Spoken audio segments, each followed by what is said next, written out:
Gracias, presidente. Buenos días a todos. Preguntarle si nos haría un balance de su viaje a Washington. Yo le preguntaría concretamente sobre los temas de migración.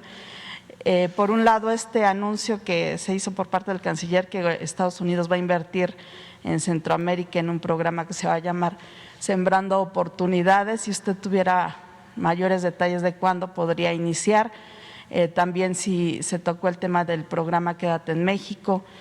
Si se habló de las caravanas, la posibilidad de que Estados Unidos también entregue recursos para este tipo de movimientos, para tenerlos en lugares dignos, y también sobre la reforma eléctrica que tanto se tocó por parte de los presidentes, por el presidente Biden y el primer ministro de Canadá. Gracias. Bueno, fue una muy buena visita a Washington, un encuentro con el primer ministro Trudeau, con el presidente Biden. Hubieron muchas coincidencias, diría que ningún problema, ninguna diferencia de fondo. Yo llegué a decirles que era como una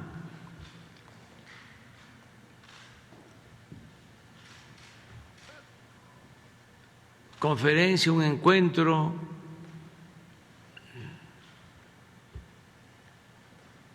progresista.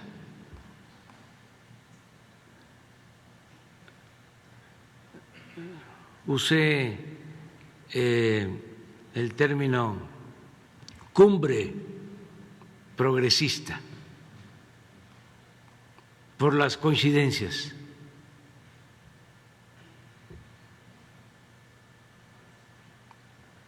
Fue una reunión muy respetuosa.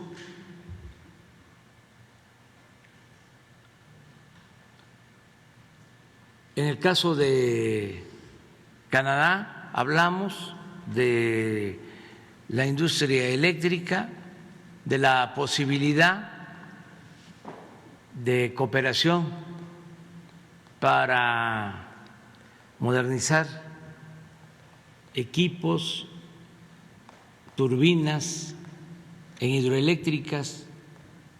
Ellos tienen una empresa pública, así como la Comisión Federal de Electricidad, y se planteó la posibilidad de establecer un acuerdo entre estas empresas públicas para modernizar hidroeléctricas. También se aclaró de que no tenemos conflictos en el sector minero, que se han ido resolviendo los problemas con las mineras canadienses, que solo nos queda uno pendiente que tiene que ver con lo fiscal en Tayoltita, en Durango.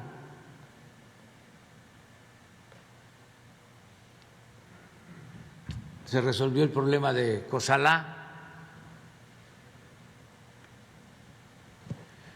Se aclaró también lo de la reforma eléctrica. Fue muy receptivo el primer ministro. Le dije que habían utilizado la bandera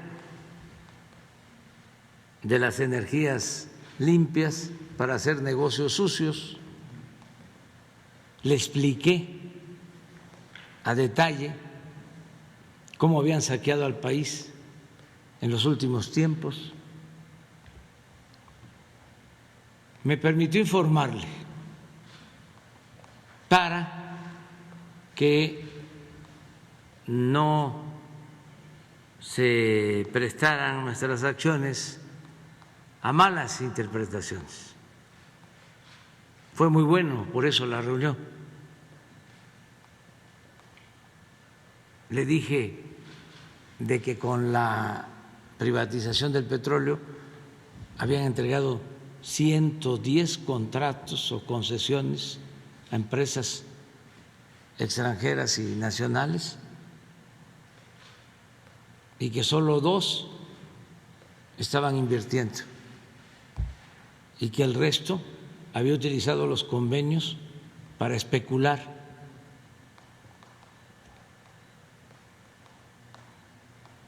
Que familiares de políticos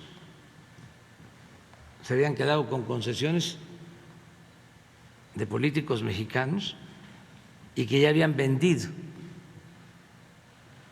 esas concesiones a extranjeros y que habían engañado porque no se había invertido, desde luego que no había producción de petróleo por esos convenios y que lo único que hicieron fue especular. Pero también le platiqué de lo que hicieron con las mineras, de cómo en el periodo neoliberal, y eso le llamó mucho la atención, entregaron 120 millones de hectáreas. Le dije que nuestro país tiene 200 millones de hectáreas y habían concesionado el 60% de la superficie del territorio nacional y que lo mismo, eran muy pocas las mineras que estaban utilizando las concesiones para extraer mineral, que la mayoría de las empresas nacionales y extranjeras que obtuvieron esas concesiones se dedicaron a la especulación financiera. Y le traté el asunto también de la industria eléctrica, de cómo querían destruir a la Comisión Federal de Electricidad para quedarse con todo el mercado de la electricidad, aumentando los precios, afectando a los consumidores y beneficiando a las grandes corporaciones. Fue muy bueno el encuentro bilateral con el primer ministro Trudeau. Lo invité a venir a México. De todas maneras van a estar con nosotros porque el año próximo se va a llevar a cabo en México la cumbre de los 3 países. Nos va a corresponder a nosotros, se acordó eso, pero quedó abierta la invitación para que asistiera. Le informé, porque es algo importante, que una empresa canadiense asociada con una empresa francesa, Bombardier con Alstom, son las 2 empresas que están construyendo los trenes para el Tren Maya. Es un contrato que se les autorizó de 36,000 millones de pesos, con el compromiso de que los trenes los hagan en Ciudad Sagún, en Hidalgo, para crear empleos en México. Y ya están empezando a trabajar, a construir los trenes. Con el presidente Biden, pues tratamos lo del apoyo a los países centroamericanos y en efecto se está hablando de que van a empezar a invertir en Honduras con un programa que van a llamarle Sembrando Oportunidades, que es como el Sembrando Vida, de modo que se avanzó. Esto también lo confirmó la vicepresidenta Kamala Harris. Tuvimos con ella un encuentro, revisamos una agenda. A partir de que visitó México hicimos compromisos y se han venido cumpliendo. También le planteamos el que se pueda llevar a cabo un programa especial de cooperación tecnológica para garantizar la señal de Internet en todo el territorio nacional. Ella aceptó ayudar,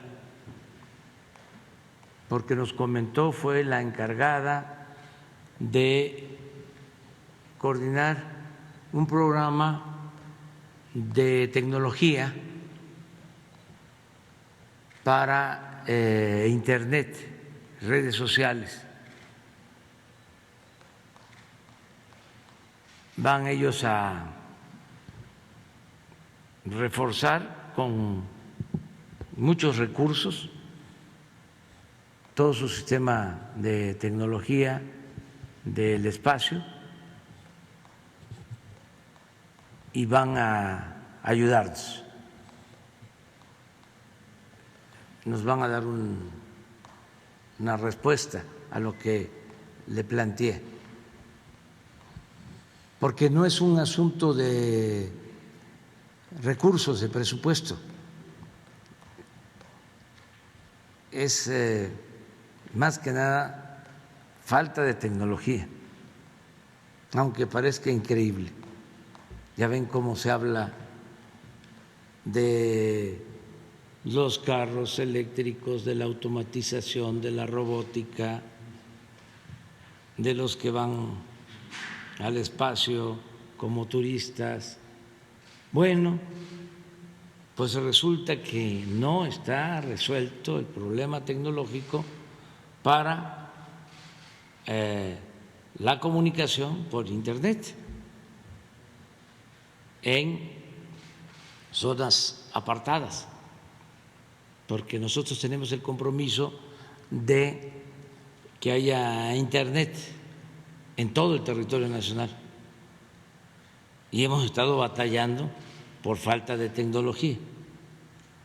Por eso le hicimos este planteamiento, para que no siga avanzando el tiempo y que podamos cumplir con el compromiso de que hasta en las comunidades más apartadas de Oaxaca, de la Tarahumara, donde vive la gente más humilde, más pobre, tengan acceso al Internet. Ahora no hay señal. En el caso de la señal de satélite, parece increíble, pero si está nublado, ya no se puede hablar, ni siquiera por teléfono, ya no hablemos del Internet. El teléfono satelital no funciona si está nublado, si hay mal tiempo. Entonces tiene que, pues, desplegarse la fibra óptica y lo que llaman la última milla, y hay que instalar antenas y hay que tener también sistemas satelitales, pero hay que lograr la comunicación. Antes decía yo de que la gente tenía que ir a las partes altas, se subían a las lomas para captar la ansiada señal. Ahora hay sistemas en donde una persona en las comunidades recoge todos los celulares, los lleva en una moto, en un carro, donde hay señal. Ahí caen todos los mensajes y regresa con los teléfonos.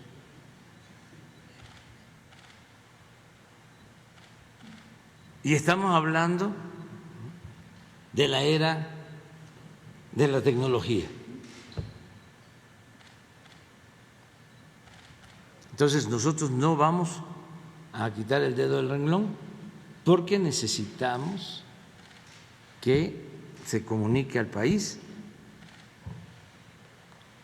con Internet, que es una revolución de lograr esto. Es apoyar lo educativo, la salud,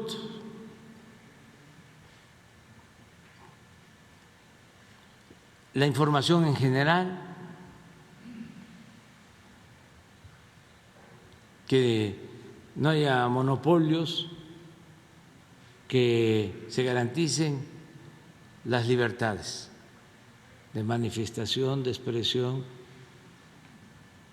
el derecho a la información, que sea una realidad. Entonces hablamos de este tema, yo creo que fue muy importante. En el caso de la economía, hablamos de la necesidad de fortalecer la integración. En eso se avanzó mucho.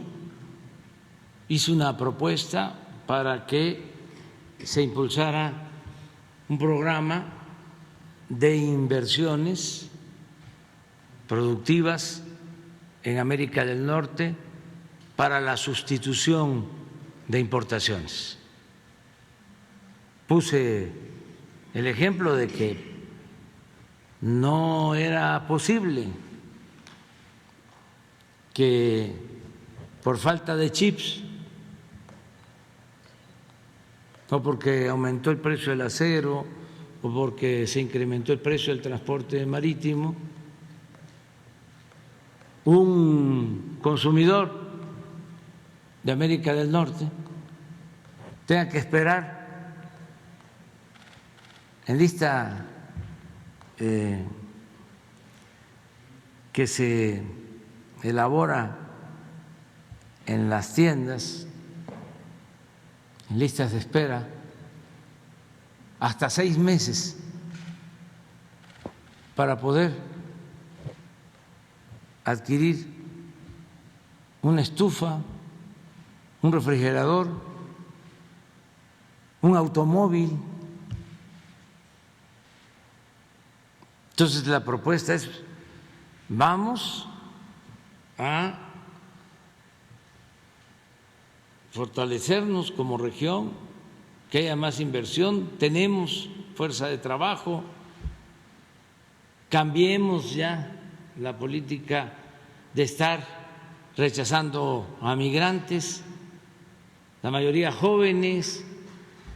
Si no se tiene fuerza de trabajo suficiente en Estados Unidos, en Canadá, ¿por qué no hacer un análisis sobre la demanda de fuerza de trabajo de acuerdo a lo que se necesita crecer y ordenar el flujo migratorio, ampliar las visas temporales de trabajo, buscar formas para que el que quiera irse a trabajar a Estados Unidos, Canadá, lo pueda hacer, que la migración no sea forzosa, sino opcional, voluntaria. Entonces, en esto se avanzó mucho, considero. También en invertir, como ya lo dije, en Centroamérica, en atender las causas de la migración. Y pude recordarle al presidente Biden sobre el compromiso de regularizar a 11 millones de migrantes.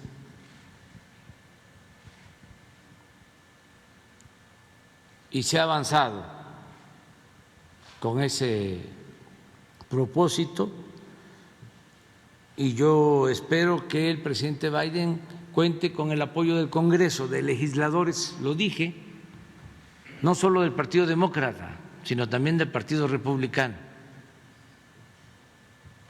Y sostuve que íbamos a estar nosotros pendientes, apoyando esa iniciativa, porque se trata de nuestros paisanos. También en la reunión trilateral, aunque ellos lo saben perfectamente, incluso el presidente Biden habló de que le hubiese gustado aprender español, castellano, porque sabía de la importancia que iba a ir teniendo la comunidad hispana en Estados Unidos. Entonces, nada más les recordé de que son 38 millones de mexicanos en Estados Unidos, que los hermanos puertorriqueños son 5 millones y que los hermanos cubanos son 4 millones. Y que por eso debía darse un trato respetuoso a nuestros paisanos, que no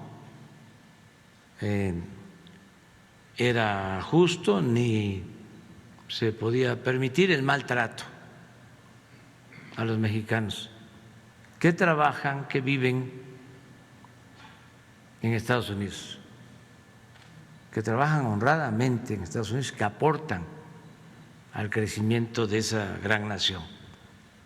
Entonces, todo eso tratamos, muy amables los dos, muy respetuosos. Fue un buen encuentro y mucho respeto a México, que eso es lo más importante. Sin que dijera nada desde la primera entrevista, la reunión bilateral con el presidente Biden. Si ustedes revisan las transmisiones, y esto se hizo con medios, porque no todo fue abierto, fueron reuniones cerradas. Lo primero que planteó el presidente Biden es de que nos consideraba como un país hermano y nos iban siempre a respetar y a darnos un trato de igualdad, entre iguales, textualmente, un pie de igualdad. Y esto es muy importante, el respeto a nuestra soberanía.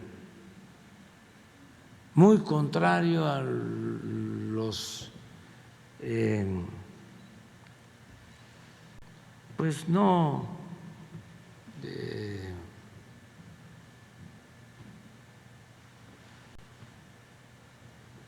apátridas, no, es una exageración decirlo así, pero sí a algunos internacionalistas mexicanos acostumbrados a la sumisión, que van a pedir al extranjero, como los conservadores, que vengan a intervenir en México, como cuando fueron los conservadores a buscar a Santana y luego a Maximiliano. Así, es una vergüenza, es de pena ajena. Es decir, vamos a acusar al presidente de México. Y están esperando que nos regañen, que nos jalen la oreja, pero muy colonialistas, se malacostumbraron. México es un país libre, independiente, soberano,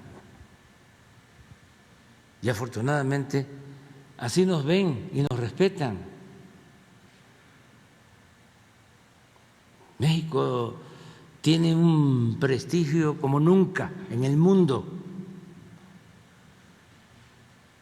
aunque no les guste a nuestros adversarios, pero yo creo que sí les gusta mucho a la mayoría de nuestro pueblo, les gusta muchísimo a los migrantes, se ponen felices. Les mando un abrazo.